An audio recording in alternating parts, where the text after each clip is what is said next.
Muito bem, este é o Conexão Futura, entrando no ar aqui na tela do seu canal Futura na TV. E também saiba tudo sobre o nosso programa acessando o site que aparece aí na sua tela, futura.org.br/Conexão Futura. Aqui você encontra nossos conteúdos mais recentes, como planejar o orçamento doméstico em tempos aí de crise, sobre como você pode ajudar a preservar os rios na região da Mata Atlântica, trabalhos sociais na região de Heliópolis, feitos pelo Instituto Bacarelli, lá em São Paulo, também tratamento de saúde dos olhos em glaucoma e muito mais. Aqui embaixo ainda tem os links diretos para as nossas redes sociais. Bom, e o plenário do Senado Federal aprovou na quinta-feira, dia 12 de maio de 2016, a abertura de processo de impeachment contra a presidente Dilma Rousseff. Foram 55 votos a favor e 22 contra. Com a decisão, ela fica afastada do mandato por até 180 dias, até o julgamento final pelo Senado. Com o afastamento de Dilma, o vice, Michel Temer, assumiu aí como presidente em exercício. Bom, o impeachment é um instrumento previsto na Constituição brasileira que tem como objetivo a investigação de crimes de responsabilidade das autoridades. Bom, este é o segundo processo que o país sofre em menos de um quarto de século. Em 1992, para quem não era nascido ou não lembra, o primeiro presidente a passar por um processo de afastamento no Brasil foi Fernando Collor de Mello. Bom, posicionamentos políticos à parte, não é essa a nossa proposta no programa de hoje mesmo, mas muita gente tem dúvidas sobre as etapas do processo de impeachment, que direitos ele garante, o que acontece com o país nos casos de afastamento de um presidente da República, o que está previsto na nossa Constituição. Bom, então no programa de hoje vamos aqui tentar esclarecer essas e outras dúvidas.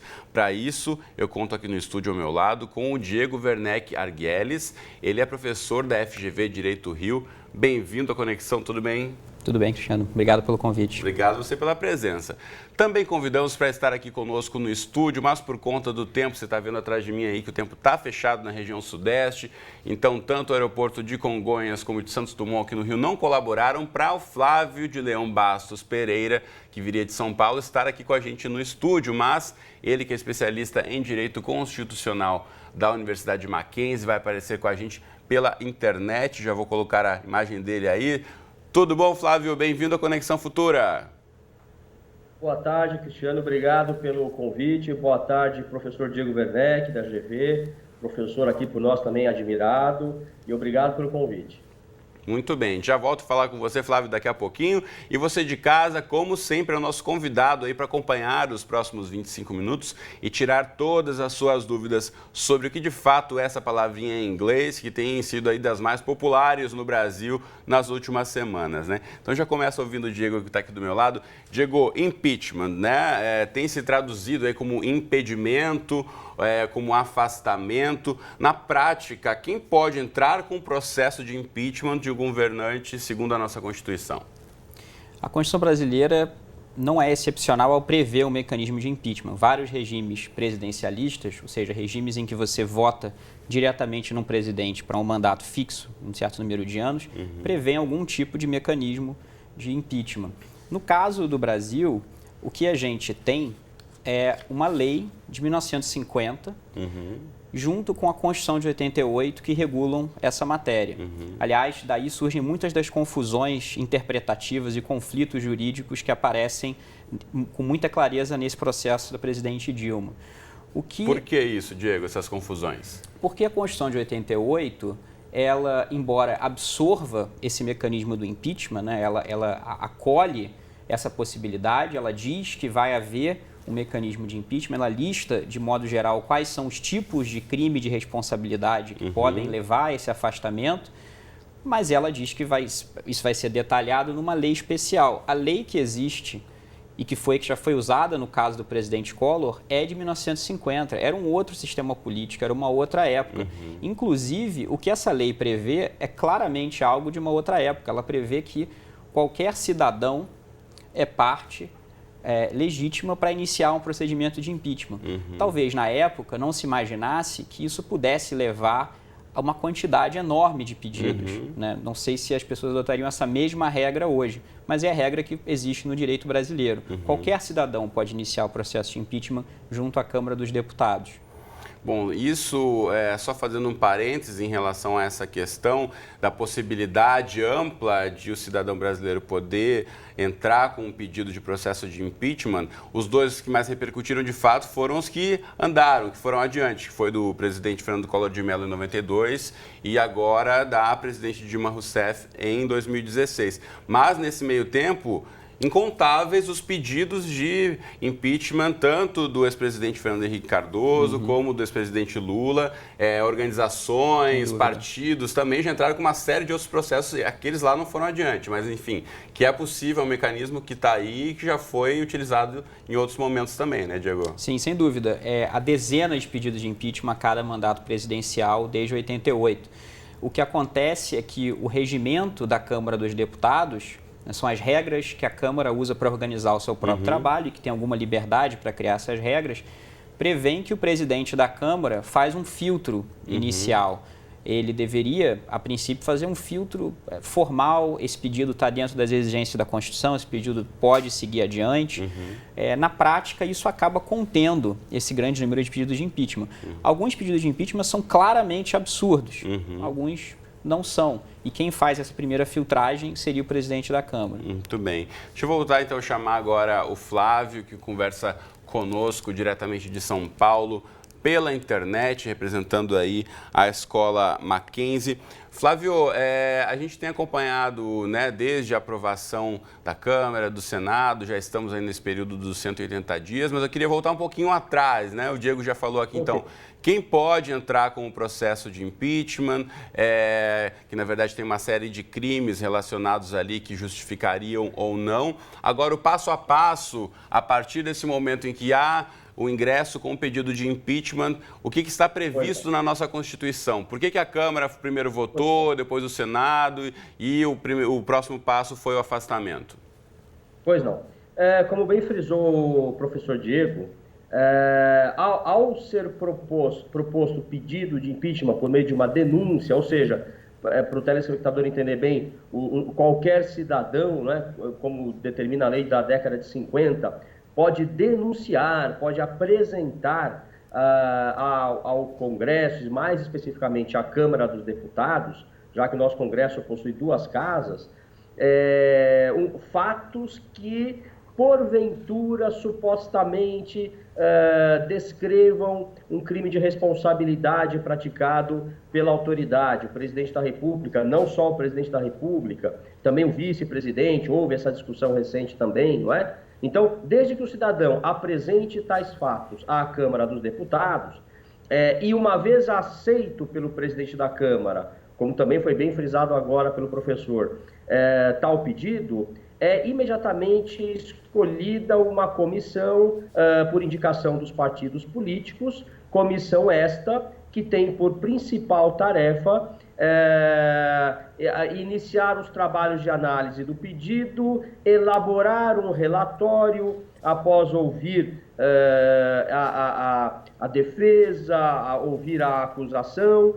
E eu não estou falando aqui ainda de um julgamento, estamos falando apenas de um primeiro relatório por uma comissão que irá decidir se dará ou não a sua concordância, que se chama no jargão jurídico de juízo de admissibilidade, para que o processo possa ter seguimento na outra casa, no Senado, não é? Vamos lembrar aqui aos telespectadores que a Câmara dos Deputados representa o povo brasileiro, os seus cidadãos, enquanto o Senado representa os estados da federação.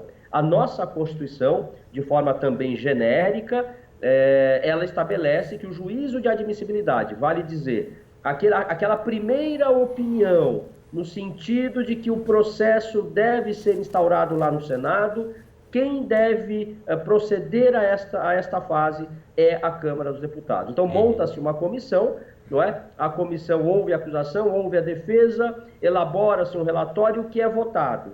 Uma vez aprovado este relatório pela comissão, ele é enviado, então, ao plenário para aquela manifestação dos demais deputados e que foi, nós tivemos agora naquele domingo que todos assistiram, o país parou para assistir, não é? Tal votação e que deu a sua concordância, a Casa deu a sua concordância para que o Senado pudesse então iniciar o julgamento. Houve uma polêmica que foi decidida pelo Supremo Tribunal Federal. O Supremo Tribunal Federal é a nossa mais alta corte, que decidiu que também o Senado deveria e poderia, antes de proceder ao julgamento, decidir se aceitaria ou não o processo de impeachment, não é? Vale dizer, este processo atual que está tão hoje na mídia e está sendo debatido, ele passou por 2 juízos de admissibilidade, na Câmara dos Deputados e no Senado. Então, até a fase do Senado, não é? Tivemos esse percurso seguido até aqui. Muito bem, Flávio, eu volto a falar com você daqui a pouquinho. Eu quero pegar esse gancho exatamente do STF para repercutir aqui no estúdio com o Diego, porque o Supremo tem tomado aí uma importância muito grande frente ao andamento desse atual processo de impeachment. Isso está previsto, não está? Por que o presidente do STF também acaba tendo uma responsabilidade grande no andamento desse processo de impeachment? Sem dúvida, a partir de agora, por força expressa do que está previsto na Constituição, o presidente do Senado, sempre que o Senado estiver atuando como julgador da presidente Dilma, quem está presidindo os trabalhos é o presidente do Supremo Tribunal Federal, no caso, o ministro Ricardo Lewandowski. Isso, porém, não afasta a possibilidade de que ainda haja recursos para o Supremo em geral. O que se tornou uma possibilidade clara no Brasil já no caso Collor, né? O impeachment do caso Collor, o papel do Supremo Tribunal foi decisivo. O tribunal tinha algumas opções. Ele poderia simplesmente dizer que essa é uma questão política e o que a Câmara e o Senado decidirem, não só no mérito, mas no procedimento também, é com eles. Nós não vamos entrar nisso. Poderia ter dito, nós vamos entrar inclusive no mérito, e poderia ter adotado uma posição meio termo, que foi o que acabou prevalecendo no caso Collor, que é nós vamos interferir sempre que for necessário garantir que o procedimento seguido está adequado ao que a Constituição prevê. E é uma série de coisas que a Constituição prevê que são muito importantes. Por exemplo, regras de direito de defesa do presidente acusado. De lá para cá, esse cenário, digamos, ganhou a gente vê uma participação mais forte do Supremo do que houve na época do caso Collor. Acho que certamente quem se lembra dos 2 casos vai poder fazer a comparação de que a gente tem toda semana, nas últimas semanas, né, a gente tem toda semana alguma notícia, alguma ameaça de levar uma questão ao Supremo, algum pronunciamento do ministro Supremo que afeta a dinâmica do que está acontecendo.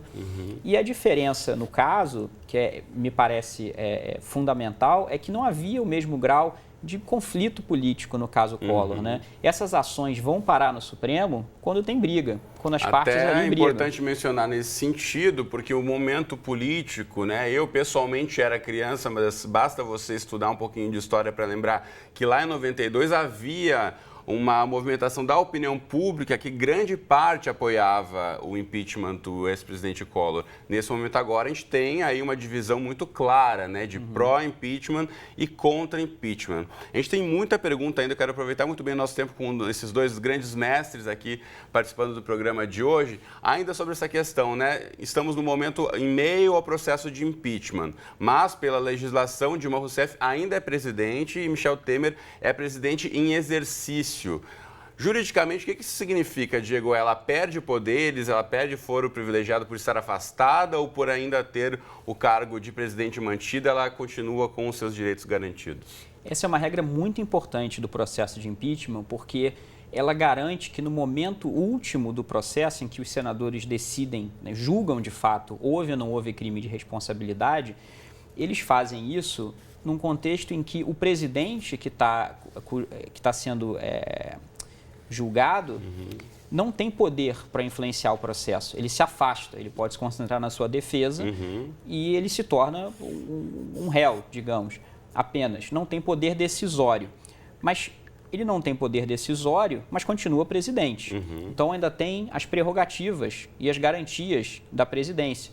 Mantém foro privilegiado, a legislação prevê que mantém uma parte do seu salário, essa legislação é de 1950, mas há uma interpretação de que com a Constituição de 88 deveria se manter o salário integral, já que você não pode reduzir salário de servidor público. E há uma série de acordos políticos que foram feitos para preservar essas garantias, o que faz sentido se você considera que o que se tira do presidente nesse momento do julgamento é o poder de decidir, mas não as garantias. Continua presidente da República. Muito bem.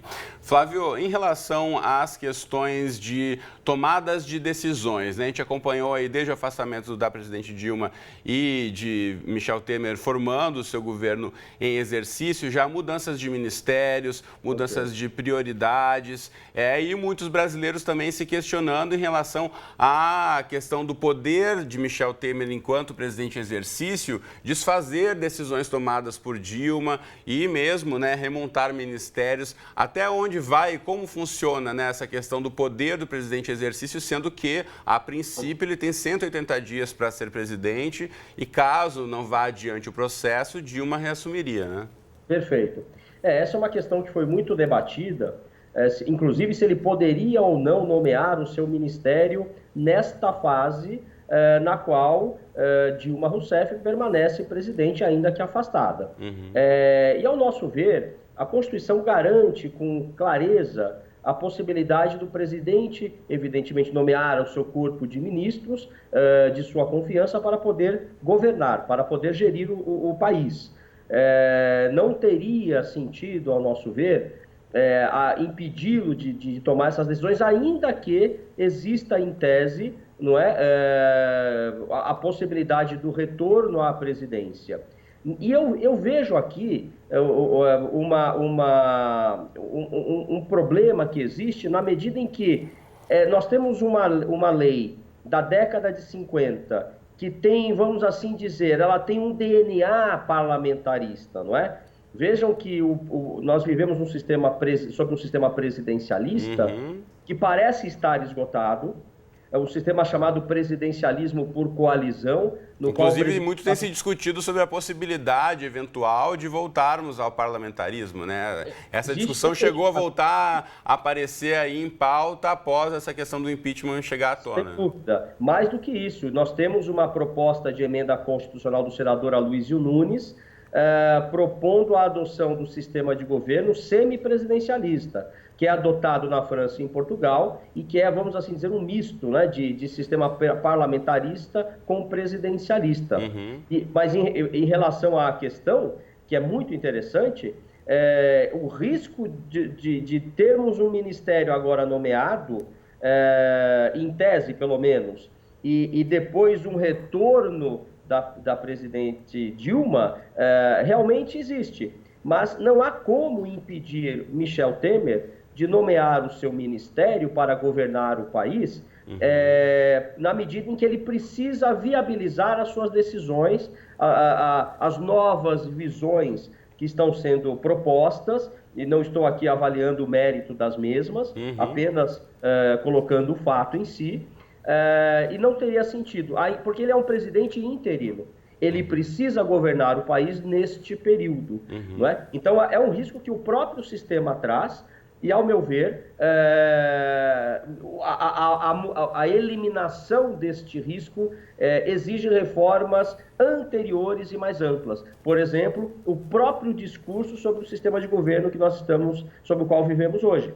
O sistema presidencialista por coalizão significa que um presidente fica quase que refém do Congresso Nacional, diante da grande quantidade de partidos com visões ideológicas as mais distintas. Se ele não tiver a capacidade de se articular junto ao Congresso para poder aprovar, por exemplo, as suas propostas. Agora, Flávio, eu já volto a falar com você, quero voltar aqui para o estúdio com o Diego, tentar balancear aqui o tempo entre vocês, porque uma outra questão que ainda é uma dúvida muito frequente entre a população brasileira é a seguinte: Dilma foi afastada presidente, assumiu Michel Temer, presidente em exercício, que era o vice dela. Nesse caso, quem é vice? Precisa de vice? Normalmente, né, na ausência de presidente e vice-presidente, vice-presidente é o presidente da Câmara. Agora, assumiria um vice, caso na ausência de Michel Temer no Brasil, por algum compromisso? Presidente do Senado, é o deputado mais votado? Quem é que está nessa linha sucessória, Diego? A Constituição brasileira não pensou em tudo, mas pensou em quase tudo. Tem uma linha sucessória extensa prevista na Constituição. Se falta o presidente, tem o vice. No caso, se o presidente é o vice em exercício, o cargo de vice fica vago. Não precisa de vice, no caso agora atual, então, de Michel Temer sendo presidente em exercício. Ninguém entra no cargo de vice. Esse cargo de vice agora ninguém está ocupando. Mas caso Michel Temer se ausente do país, a Constituição prevê que o poder em exercício passa para o presidente da Câmara dos Deputados, na ausência desse, para o presidente do Senado e na ausência desse, para o presidente do Supremo Tribunal Federal. Então, essa é a linha sucessória. E é importante enfatizar que, caso o presidente da Câmara não possa assumir, passa para o presidente do Senado, não vai para o vice da Câmara. Não vai para o suplente, para o vice da Câmara. Não.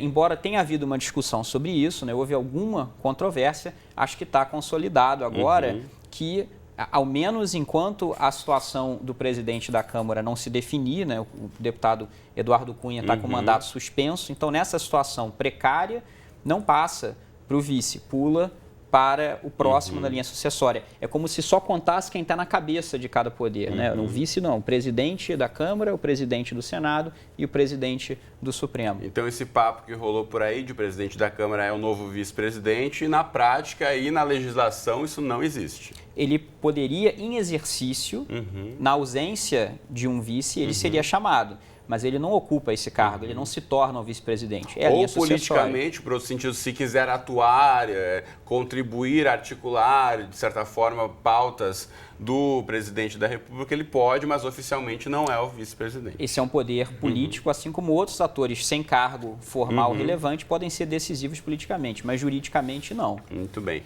A gente está com o nosso tempo voando, tem aqui muitas perguntas mais ainda, mas eu quero tentar levar o maior número delas para você de casa também conseguir entender a complexidade desse assunto. Vou voltar a chamar o Flávio, então, porque a gente falou no comecinho do nosso programa sobre a lista ali dos crimes que podem justificar um processo de impeachment, né? E o processo agora da presidente Dilma prevê a questão do crime de responsabilidade fiscal. Exatamente isso, né? Então, quais outros crimes estão previstos? Como justificar? O que pode e o que não pode levar um processo de impeachment adiante, professor Flávio? Pois não. A Constituição prevê, de forma genérica, algumas condutas. Há quem entenda, inclusive, que é um rol exemplificativo, não é? Então, por exemplo, atos do presidente da República que impeçam outros poderes de exercerem as suas funções, o legislativo e o executivo. Atos do presidente da República que violem direitos políticos, individuais e sociais. Atos do presidente da República contra a probidade da administração, que é um princípio muito importante na nossa Constituição Federal, não é? A Constituição prevê essas condutas que também são previstas na Lei 1079 da década de 50, que trata do impeachment. Quaisquer dessas condutas traduzem, se comprovados, crimes de responsabilidade. E aqui um ponto interessante para o cidadão compreender melhor essa expressão crime de responsabilidade. Nós não estamos pensando em crimes comuns, aqueles previstos pelas leis penais, porque o presidente da República, o vice também, por exemplo, podem praticar crimes comuns. Nós estamos pensando em crimes de responsabilidade, que são aqueles que atentam contra a probidade e a dignidade que o cargo público impõe àquele que o exerce temporariamente. São crimes de natureza político-administrativa. Tanto foi o que aconteceu no caso do ex-presidente Collor. Ele respondeu perante o Senado por crimes de responsabilidade e depois respondeu perante o Supremo Tribunal Federal por crimes comuns. São, portanto, crimes de naturezas distintas, diferentes. Então, os caminhos para ele responder por esses dois crimes são diferentes também. São Isso diferentes. Fica claro. Uma coisa é um crime contra a probidade da administração, outra situação é, por exemplo, um crime de homicídio, um crime comum, não é? E aí a competência do Supremo Tribunal Federal. Muito bem. Rapidamente, para a gente encerrar aqui, mais 2 perguntinhas. Diego, o processo tem previsto 180 dias, né, para a defesa e tudo mais. Isso pode acontecer antes ou não? Pode ser prorrogado esse prazo também? Ele não pode ser prorrogado, mas esse é um prazo para o afastamento. Ele não é um prazo para a conclusão do julgamento. Né? Ele serve para encorajar os senadores a terminarem dentro de 180 dias, mas se for necessário passar, só o que acontece é que a presidente afastada volta ao cargo, mas o julgamento continua. A gente pode fazer uma estimativa baseada no caso Collor. Essa fase no caso Collor levou cerca de 3 meses, mas como a gente vinha comentando, o caso Collor praticamente não tinha conflito comparável ao que você tem agora. O Collor teve mais ou menos 100 votos a menos a favor dele na Câmara, na mesma etapa que a presidente Dilma. Então, vai levar no mínimo 3 meses, provavelmente mais, porque agora é a fase mais delicada em termos de regras de procedimento, porque as pessoas vão ouvir testemunhas, vai haver chance de se manifestar em detalhes sobre documentos, provas, peritos. Então o governo acusado vai poder fazer sua ampla defesa também. Sem dúvida, é nesse momento que o direito de defesa está no seu grau máximo. Agora você vai ter que discutir até o fim que fatos estão provados ou não. Muito bem. Flávio, perguntinha complexa, mas a resposta precisa ser rápida. Também houve um burburinho por aí de que há chance de novas eleições. Isso está previsto dentro desse trâmite? Não vejo essa possibilidade, apenas se o vice-presidente Michel Temer também renunciasse. Surgiria a vacância desses cargos e aí poderíamos pensar numa eleição. E digo mais, o fato de o presidente Temer ter assumido tornaria uma nova eleição apenas possível através de emenda constitucional, o que, ao meu ver, esbarra no artigo 16 da Constituição, que determina que mudanças nas regras eleitorais só podem valer a partir do ano seguinte. Então, vejo como difícil esta hipótese. Muito bem. Meu horário já está estouradíssimo. Eu queria seguir o dia aqui explicando para você de casa os processos do impeachment, mas preciso encerrar a nossa conexão de hoje. Então, professor Flávio, muito obrigado pela participação. Não pôde estar aqui devido aos aviões, sistema aéreo brasileiro, mas esteve devido à tecnologia. Obrigado por ter se disponibilizado e conversar conosco. Muito obrigado, Cristiano, à TV Futura e ao prezado professor Diego.